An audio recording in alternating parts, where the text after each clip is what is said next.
महापालिका निवडणुकीची पहिली सभा झाली. आज खरं तर अर्ज भरायचे आहेत विविध समित्यांच्या अध्यक्षांचे.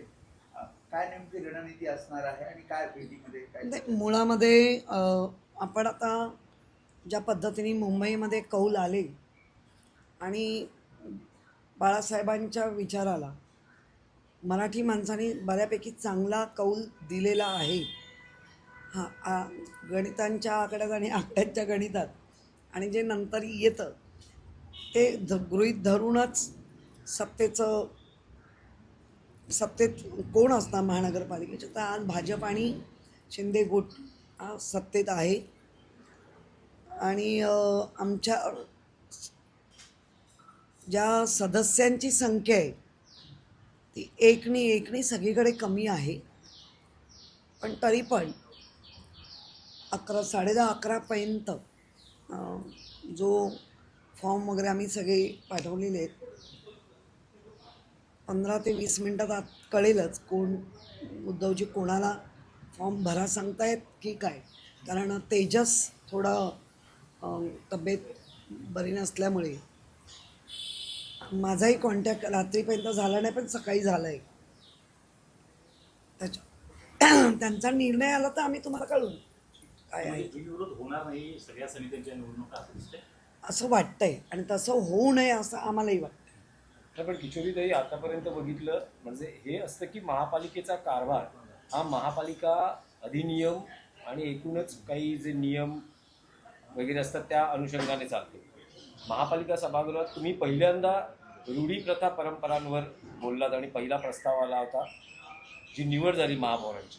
पण आता असं दिसतंय की स्थायी समितीमध्ये जी रूढी प्रथा परंपरा आहे की पक्षाचा गटनेता असणं, विरोधी पक्षनेता असणं, हे शिवसेना उद्धव बाळासाहेब ठाकरे पक्षात दिसत नाही. कारण तुम्ही गटनेत्या विरोधी पक्षनेते आहात, पण पक्षानं तुम्हाला स्थायी समिती किंवा अन्य कोणत्या समित्यांमध्ये स्थान दिलेलं नाही. विरोधी पक्षनेते पदाची निश्चित जबाबदारी सोपवली आहे. मुळामध्ये प्रत्येक वेळेला ह्या प्रथा परंपरा अलिखित नियम यांनी चालतं हे बरोबर आहे.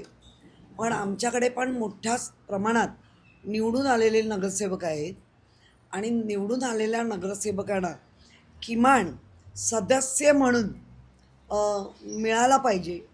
म्हणजे मी विरोधी पक्षनेता असणार, मीच जाणार तर माझ्यामध्ये एक हे कमी होणार. आणि जिथे अगदी बरोबर असेल तिथे पक्ष नक्की विचार करेल. आणि जरी शाळेच्या प्रिन्सिपल ज्या असतात त्यांनी जाऊन वर्गात शिकवलंच पाहिजे काही गरजेचं नसतं.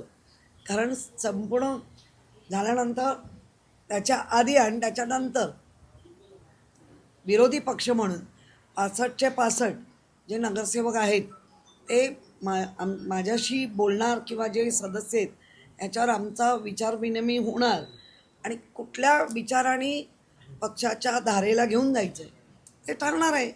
त्यामुळे माझं तिथे असणं किंवा नसणं ह्याच्याशी मला आत्ता तरी म्हणजे पुढेही जो पक्ष निर्णय घेतो ते योग्य ह्यानीच घेतो. कारण सगळ्यांना हे दिलं पाहिजे. कदाचित म्हणजे साहेबांनी मला बसवताना पण तेच सांगितलं आहे, प्रत्येकाला 1 वर्षाचा टर्म मिळणार. उद्या पुढच्या टर्मला जर दुसरा कोण दुसरी किंवा दुसरा विचार केला तर परत साईड म्हणजे आपण बॅटिंग केली आणि आता काय म्हणतात ते मैदान राखायचं आहे तसं आम्ही बसू.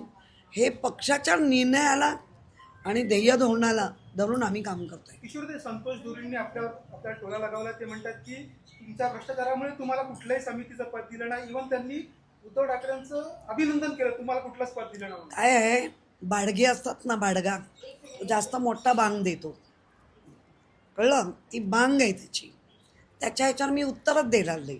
कारण अशा बांगेला विचारतंय कोण.